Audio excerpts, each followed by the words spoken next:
but I'll start with that one. Or do you want me to start with the serious one first? Because serious one's really sad. Is this the family one? Yeah. Okay. That's good. You know what? Challenge me. I got it. I'm ready to tell that story. Okay, all right. So my mother likes to relive a lot of her past stories because we had a really rough childhood. It was pretty traumatizing. We went through a lot of stuff. One of the things we went through that will always stick in our minds, that always comes up every year, at least 5 times, I want to say, is we're talking about the shooting that happened in Thanksgiving, or on Thanksgiving. And what happened is Thanksgiving, I was about 5 years old. My brother was about 2.5 to 3 years old. And I was deaf at the time because of some ear problems or whatever. So I didn't really hear anything. With both ears? Yes. So I just read lips to hear people. And they didn't even know that I couldn't hear until, like a year or two later when they took me to the doctor. Diagnosed? Yeah, exactly. And then they did some stuff to my ears. But so the way I remember this is very visually. But when I was little, I was laying down watching TV, and I used to sit really close because, like I said, I couldn't hear it, so I'd read the lips. And I was on my stomach. The whole family's in the living room. And my mom tells a story of how she was in the kitchen is where they all were with my family.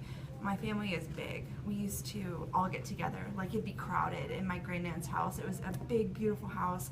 The entire family would come over for any event, whether it be Thanksgiving or Christmas or whatever. And my grannan would bake so much food. It was delicious. It was a family event. And everyone would sit around the table after they've eaten their Thanksgiving dinner, and they'd sit there and they'd laugh, and they just have so much fun. Well, while she was sitting there, my little brother, who's like 2 or 3, there's obviously my little cousins and stuff that are there. My cousin, who was about the same age as my brother, she was about 3 years old.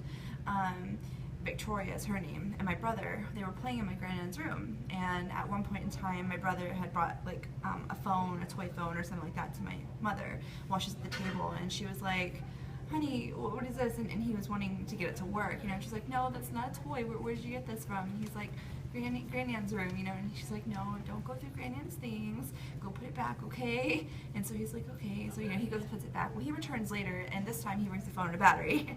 And my mom's like, "Honey, it's a double D, or it's a huge battery. It's not gonna fit it." And she's like, "Where are you getting these things?" And he's like, "From Grandnan's room." And she's like, "Honey, you can't play like this." And she figured it was because at my mom's place, there was a drawer, and it really didn't matter what they got into, but there was batteries next to the bed. And she's like, "No, honey, you gotta go put these back, okay? You can't go through these like you do at Grandma's house. This is Grandnan's house." And he's like, "Okay." So he goes and puts it up. And they're playing or whatever. I'm in the living room. All of a sudden, my mom says that everyone heard a big boom. It was really loud, and then a scream. She says that everyone kind of got up and rushed to my granddad's room, which is down the hallway from the kitchen. And from my perspective, I saw a bunch of people like in the hallway, so I stood up, and there's like a little entryway to the living room. Like, here's the living room, there's the dining room, there's a hallway that goes down to my granddad's room. I'm standing here in this little hallway, like entryway, kind of looking at what's going on. Everyone's crowded, and next thing I know, my Aunt Angela, my dad's sister, is carrying Victoria, my cousin. Angela is carrying Victoria and running down the hallway, and she's covering her, and she seems panicked, and she's running on it, and I heard her scream, or they said she screamed, I didn't hear it. But it's funny, the more that people tell me the stories, I swear I heard sounds, it's just because people have told me the story. You can vision it yourself, yeah. So it's always hard for me to like picture like what was real, what wasn't. I have to kind of stick to like what I remember. Right. But anyways, my Grandnan, eventually I saw her come check out the hallway, and there was blood trailing down the hallway where my Aunt Angela had carried Victoria and left and taken her to the hospital. And my Grandnan saw the blood and fainted. So here I am, a 5-year-old little girl, and I'm standing in the hallway, and I see my Grandnan like pass